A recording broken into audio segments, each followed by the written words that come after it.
আপনি ঘুমোচ্ছেন, শুনুন না, পরে আসুন। না না, আমি ঘুমোচ্ছি না। না না, আপনি শুয়ে থাকুন, শুয়ে থাকুন, শুয়ে থাকুন, শুয়ে থাকুন। আপনার চোখ বন্ধ দেখে ভাবলাম যে আপনি ভাবছিলাম কি ভাবছিলেন। এই 7-5 কত কথা, অতীতের কথা। একদিন আপনার কাছে এসে বসে আপনার সব পুরনো কথা শুনবো। কতবার তো বললে, সময় আর হলো কই তোমার। যা বলেছেন, আসলে এমন প্রফেশন আমাদের, যা যা করবো ভাবি না, সারা জীবন বোধহয় ভেবেই যেতে হবে, করা হয়ে উঠবে না। স্যার আমি কি আসবো? এই দেখুন, আপনার সামনে আপনার সঙ্গে বসে 2 মিনিট কথা বলবো, তার উপায় নেই। না মানে না না, আসলে সকালে অনেকগুলো রাউন্ড থাকে তো, কোনো একটা জায়গায় দাঁড়িয়ে পড়লে খুব মুশকিল হয়। এনিওয়ে, কাল রাতে আপনার কি হয়েছিল?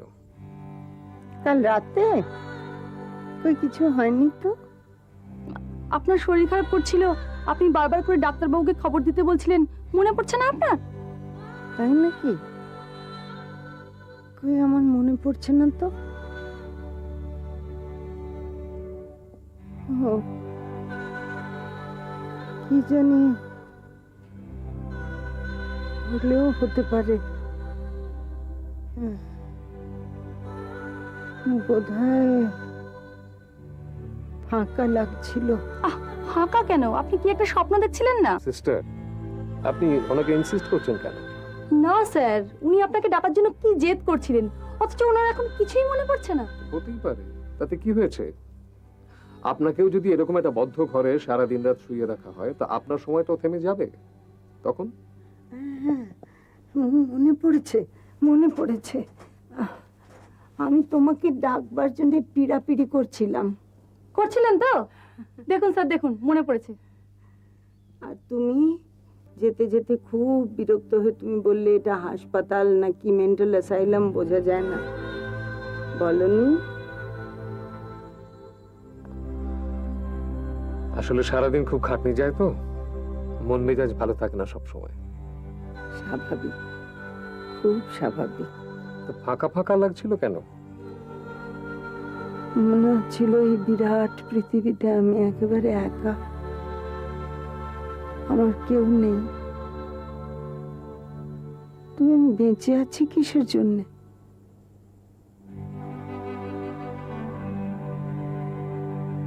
দীপুর কথা মনে হচ্ছিল। আপনি নিশ্চয়ই কয়েকদিন ধরে ওনার কথা খুব ভাবছিলেন। না, একটু ভাবিনি।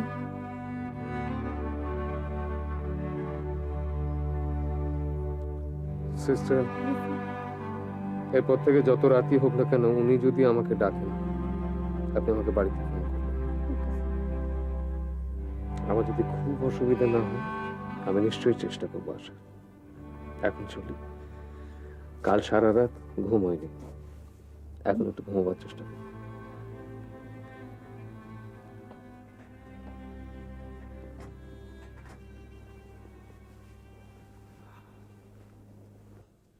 আপনার তো বেশ জ্বর এসছে।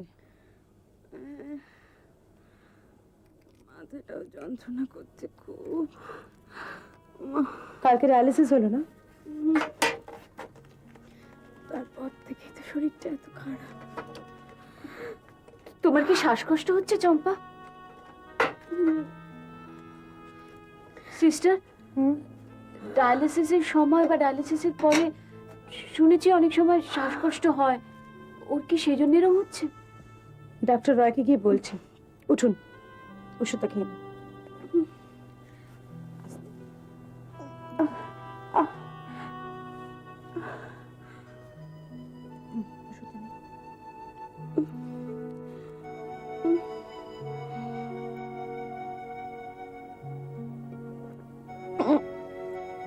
আর একটু জল খান।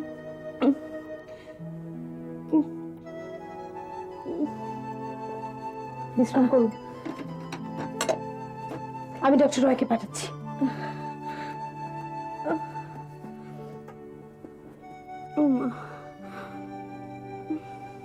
আমি জানি তোমার কেন এরকম শরীর খারাপ হচ্ছে। কেন?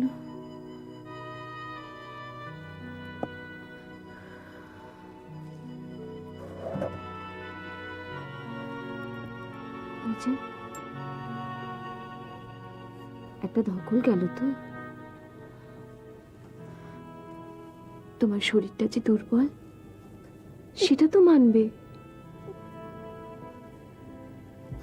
চম্পা,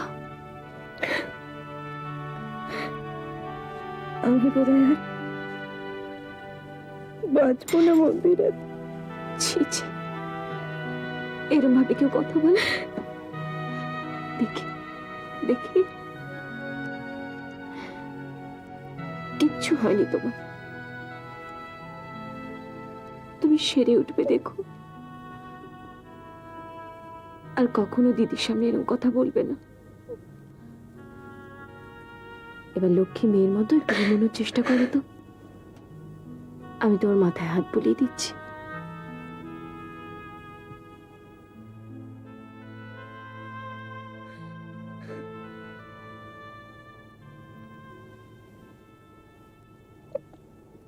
মন্দিরাদি, তুমি খুব...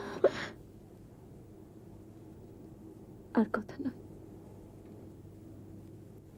একটু ঘুমো।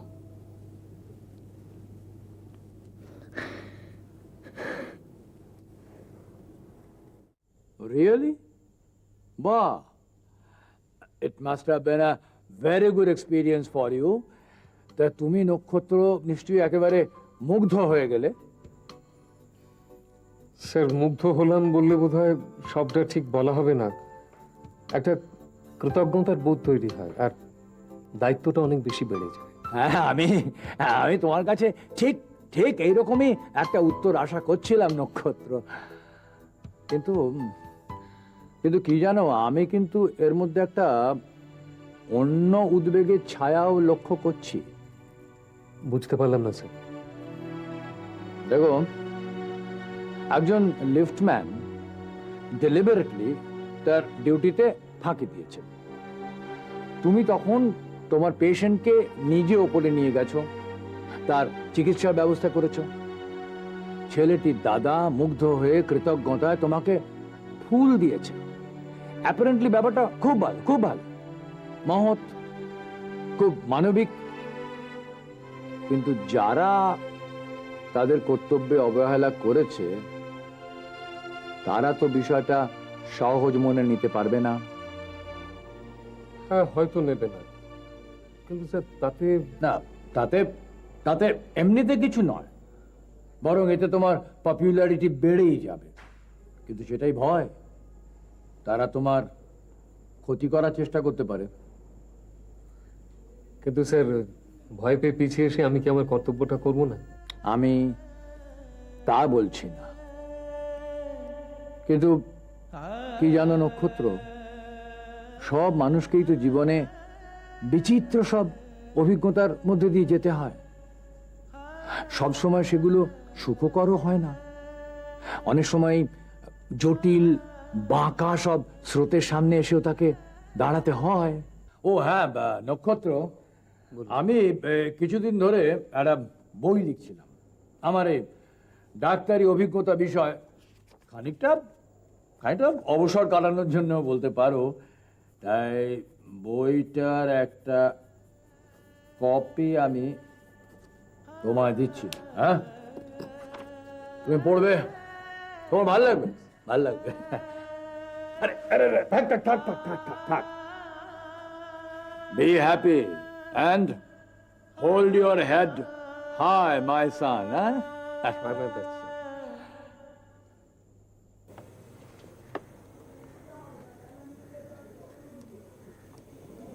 মা,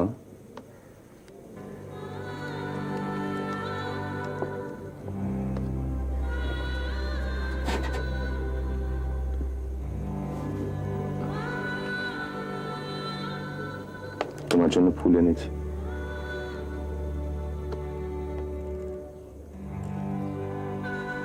না, কি হলো? তোমার প্রিয় ফুল নেবে না? মার এই অসহায় অবস্থা দেখতে তোর খুব ভালো লাগছে, তাই না?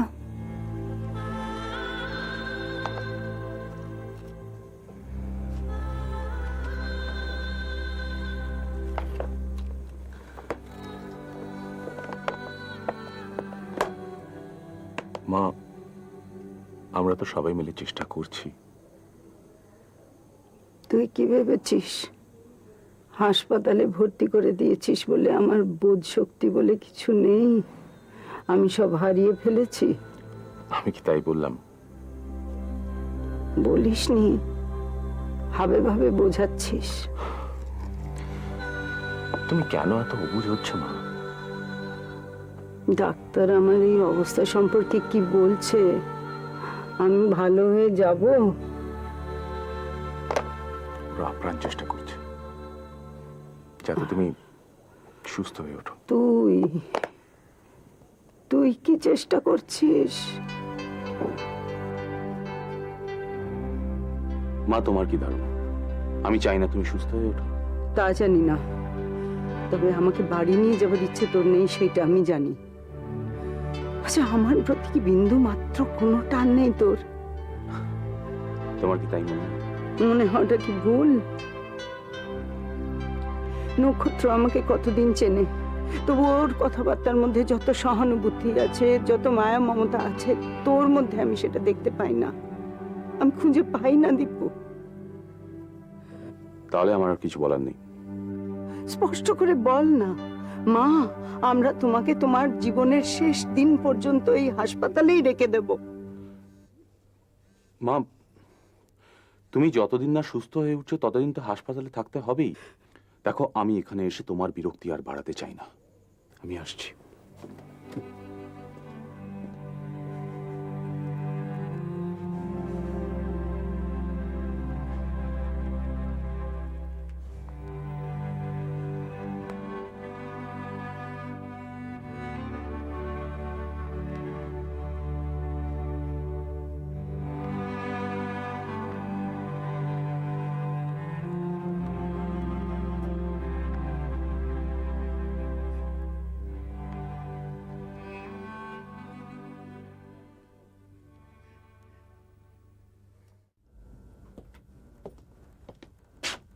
কি, কেমন আছেন? ভালো আছি। আপনার বাড়িতে খবর দিয়েছি, কেন ডাক্তারবাবু? কালকে আপনার ছুটি। ও, আমি সত্যি বাড়ি চলে যাব? কেন, আপনি বাড়ি যেতে চান না? চাই ডাক্তারবাবু, কিন্তু আপনাকে যে কি বলে ধন্যবাদ জানাবো। ওসব কিচ্ছু জানাতে হবে না, বাড়িতে গিয়ে বিশ্রাম নেবেন, মনে থাকবে? হ্যাঁ। ঠিক আছে।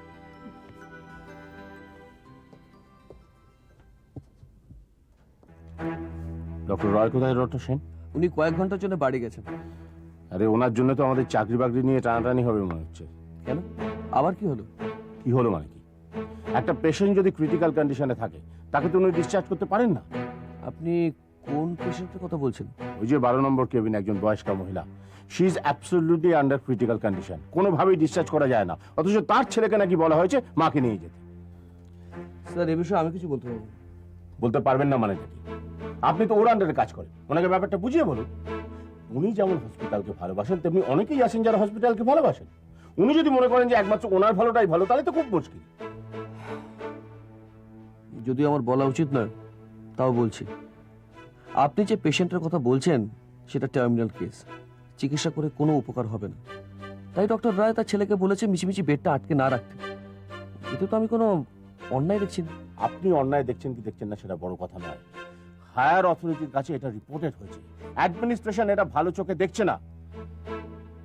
ব্যাপারটা ওনাকে বুঝিয়ে বলবেন, আর না হলে আমার কাছে পাঠিয়ে দেবেন। Okay sir.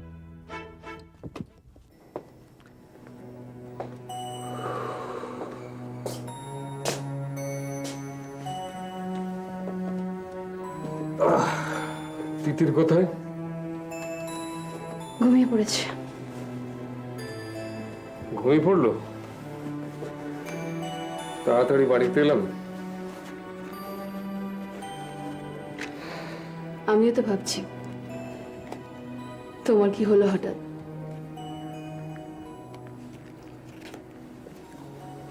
আচ্ছা, তোমাকে আজকে এরকম দেখাচ্ছে কেন?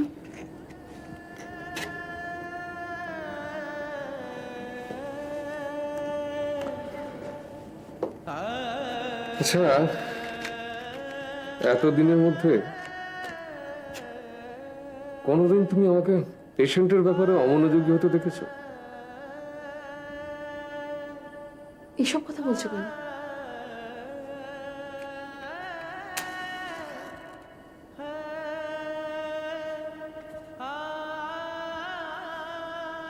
পেশেন্ট পার্টির একজন এসে বলে গেল আমাকে আমি নাকি মন দিয়ে চিকিৎসা করছি না।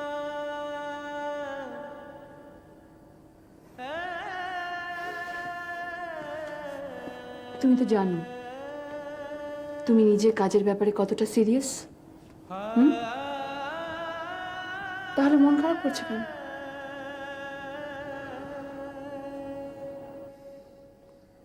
যা নয় তাই বলে গেল। ভদ্রমহিলা সুস্থ হবেন না জানি, হাসপাতালে রেখে কোনো লাভ নেই। আমার ছেলেকে খবর দিয়েছিলাম যে কালকে ডিসচার্জ করে দেবো। ভদ্রলোক এসে যা মুখে এলো বলে গেলেন।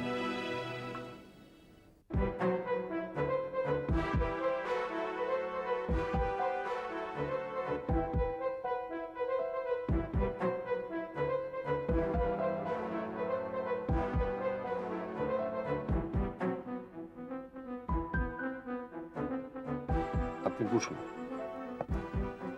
না, ঠিক আছে। Please be settled, please.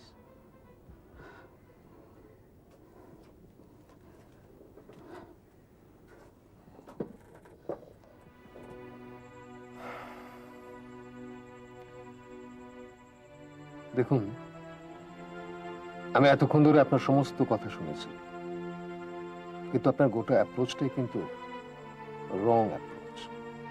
Wrong approach? Absolute. হসপিটালে বেডের একটা ক্রাইসিস আছে, কথা ঠিক, কিন্তু তার উপর ডিপেন্ড করে না যে কোন পেশেন্টকে ডিসচার্জ করা হবে অথবা হবে না। আমরা দুটো কারণে পেশেন্টকে ডিসচার্জ করি। এক, তিনি সুস্থ হয়ে গেলে, আর দুই, তার সুস্থ হওয়ার কোনো সম্ভাবনা নেই, এটা জানি। ও, আমার মায়ের মধ্যে দ্বিতীয় ক্যাটাগরি। আপনি নিশ্চয়ই এটাই বলতে চাইছেন? দেখুন, আপনি অত্যন্ত উত্তেজিত হয়ে আছেন। আমার কোনো কথাই আপনি এখন অ্যাকসেপ্ট করতে পারবেন না। না না, আমার কারণটা আপনার কাছ থেকে প্রপারলি জানা দরকার। আর তাছাড়া আমি আমার কমপ্লেন নিয়ে ওপর মহলে যাবই।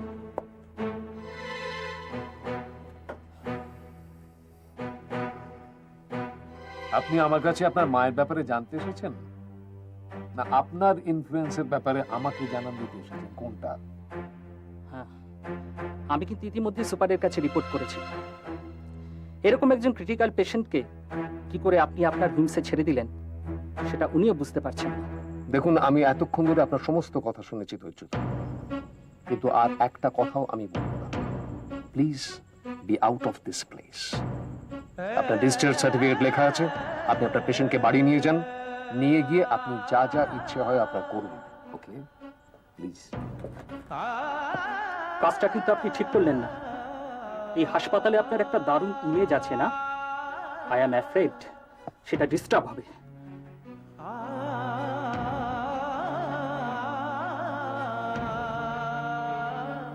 আমি কিন্তু অনেকক্ষণ আগে আপনাকে এখান থেকে চলে যেতে বলেছি।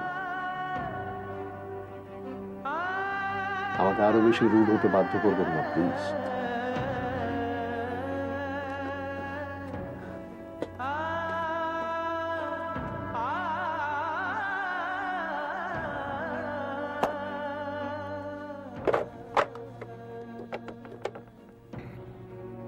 ডক্টর রয় বলছি, সুপার ক্যাক করবেন তো। ছোট ছোট রাজনীতি চারপাশটাকে কিরকম গলিয়ে দিচ্ছে। মানুষের বাঁচা মরণেও যারা এরকম করে, কিন্তু কি বলা যায়? হ্যাঁ, ও যখন ঘরে নেই। আচ্ছা ঠিক আছে, আমি পরে ফোন করবো।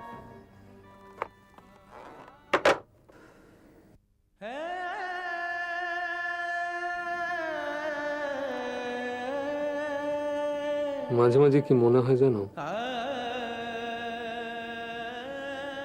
সততার কোনো দাম নেই। নীতি, আদর্শ এসব আজকের দিনের জন্য নয়। ভালো লাগছে না সুজাতা, ভালো লাগছে না, ক্লান্ত লাগছে বড্ড।